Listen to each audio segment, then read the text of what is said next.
Once again एक बार फिर से स्वागत है आपका हमारे यूट्यूब चैनल आरकेप पर। और आज की जो हमारी क्लास होने वाली है ये बहुत शॉर्ट क्लास होने वाली है। आई थिंक ये 3 से 4 मिनट का वीडियो होगा और इसमें हम मैक्रो इकोनॉमिक्स का एक और टॉपिक क्लियर करने वाले हैं। एंड हमारे जो टॉपिक का नेम है, और today's topic is investment multiplier and it's mechanism, यानी कि जो निवेश गुणक होता है वो किस प्रकार से कार्य करता है, इसको समझेंगे हम। ये शॉर्ट रन इक्विलिब्रियम आउटपुट वाले चैप्टर के अकॉर्डिंग है और जॉन मैनॉर्ड कीन्स इसके पीछे कहीं ना कहीं खड़े हुए दिखाई देते हैं। उन्होंने बताया कि क्या सिस्टम है, इस प्रोसेस को समझते हैं और इन्वेस्टमेंट मल्टीप्लायर का जो कॉन्सेप्ट है वो हमेशा हमेशा के लिए अपने साथ कर लेते हैं अपन। चलो स्टार्ट करते हैं ना। हेडिंग डालिए सभी बच्चे, इन्वेस्टमेंट मल्टीप्लायर।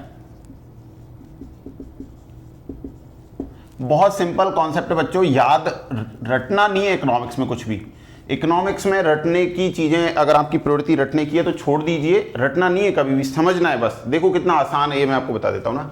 सबसे पहले आपको क्या आना चाहिए जब आप इकोनॉमिक्स पढ़ रहे होते हैं?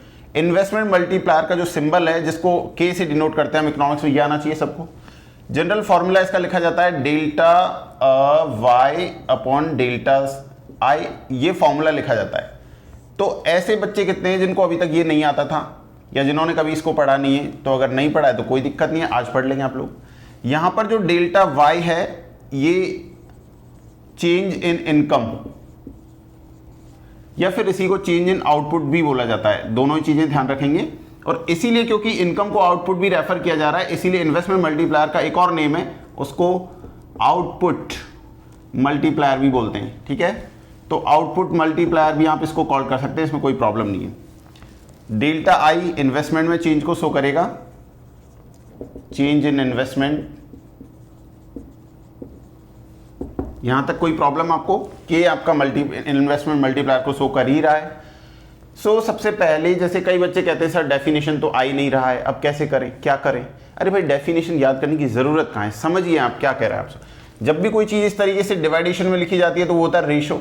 ठीक है, तो डेफिनेशन कैसे बनाएंगे? देखिए डेफिनेशन इस तरीके से बनाएंगे, मल्टीप्लायर यानी कि investment multiplier refers the ratio between change in, ऊपर क्या है? इनकम है, एंड नीचे क्या है?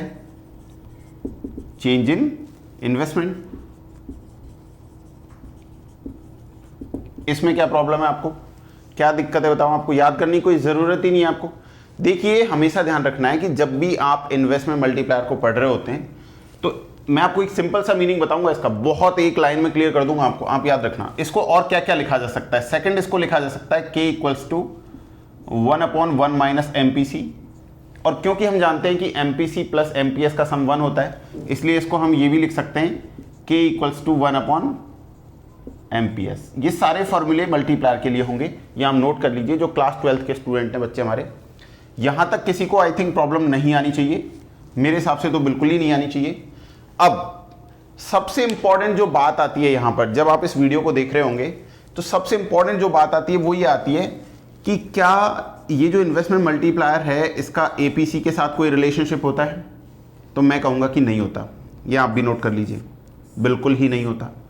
फिर मेरा सेकंड सवाल है कि क्या marginal propensity to consume MPC के साथ इसका कोई रिलेशनशिप होता है? तो मैं कहूंगा यस होता है।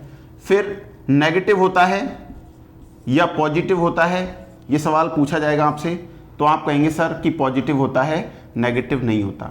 इसका मतलब ये है कि if MPC increase then investment multiplier also increase. समझ गए आप? एमपीसी का वैल्यू मैंने आपको पहले बता ही रखा है, 0 to 1 होता है। सेम वे में इन्वेस्टमेंट मल्टीप्लायर के का वैल्यू क्या होता है? 1 से लेकर के इन्फिनिट होता है।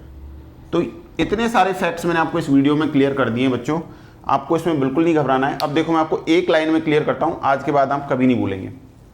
अगर आपसे कोई इन्वेस्टमेंट मल्टीप्लायर के बारे में पूछ रहा है तो उसका मतलब यह है कि अगर इन्वेस्टमेंट को आप बढ़ा रहे हो, घटा रहे हो, ठीक है, इंक्रीज कर रहे हो, डिक्रीज कर रहे हो, तो इसके बदले में अगर आपने इन्वेस्टमेंट को इंक्रीज किया तो इनकम में मल्टीपल में इंक्रीमेंट लगेगा, यानी जो आपकी आय बढ़ेगी, इनकम बढ़ेगी, वो मल्टीपल में बढ़ेगी। और अगर आपका इन्वेस्टमेंट डाउन हो गया तो आपकी इनकम जो होगी वो मल्टीपल में डाउन हो जाएगी। समझ गए आप? तो इसका मतलब सीधा सीधा सा रिलेशनशिप एमपीसी के साथ में होता है। बस यही आपका ये कॉन्सेप्ट है पूरा इन्वेस्टमेंट मल्टीप्लायर का। आगे की वीडियोस में इसके बारे में और भी डिटेल से हम बात करेंगे। ये बहुत बेसिक सा था, होप सो कि आपको पसंद आया होगा। अगर ये आपको पसंद आया तो अगले वीडियोस देखने के लिए आप बने रहिएगा हमारे YouTube channel RKF travels and study blogs पर। Thank you so much and नमस्ते, गुड नाइट।